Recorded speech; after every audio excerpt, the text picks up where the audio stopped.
A Course in Miracles, text, Chapter 11, God's Plan for Salvation, Section 9, Reality and Redemption. Do you really believe that you can kill the Son of God? The Father has hidden his Son safely within himself and kept him far away from your destructive thoughts. But you know neither the Father nor the Son because of them. You attack the real world every day and every hour and every minute, and yet you are surprised that you cannot see it. If you seek love in order to attack it, you will never find it. For if love is sharing, how can you find it except through itself? Offer it, and it will come to you, because it is drawn to itself. But offer attack, and it will remain hidden, for it can live only in peace. God's Son is as safe as his Father, for the Son knows his Father's protection and cannot fear. His Father's love holds him in perfect peace, and needing nothing, he asks for nothing. Yet he is far from you whose self he is, for you chose to attack him, and he disappeared from your sight into his Father. He did not change, but you did. For a split mind and all its works were not created by the Father, and could not live in the knowledge of him. When you made what is not true visible, what is true became invisible.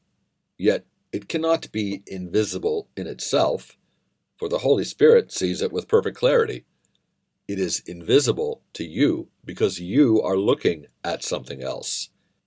Yet it is no more up to you to decide what is visible and what is invisible than it is up to you to decide what reality is. What can be seen is what the Holy Spirit sees. The definition of reality is God's, not yours. He created it, and he knows what it is. You who knew have forgotten, and unless he had given you a way to remember, you would have condemned yourselves to oblivion.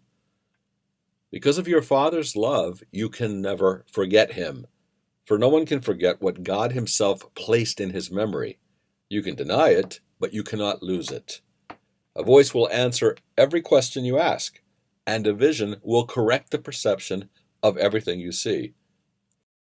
For what you have made invisible is the only truth, and what you have not heard is the only answer. God would reunite you with yourself and did not abandon you in your seeming distress. You are waiting only for him and do not know it. Yet his memory shines in your minds and cannot be obliterated. It is no more past than future, being forever, always. You have but to ask for this memory, and you will remember. Yet the memory of God cannot shine in a mind which has made it invisible and wants to keep it so. For the memory of God can dawn only in a mind that wills to remember and that has relinquished the insane desire to control reality. You who cannot even control yourselves should hardly aspire to control the universe, but look upon what you have made of it and rejoice that it is not so. Son of God, be not content with nothing.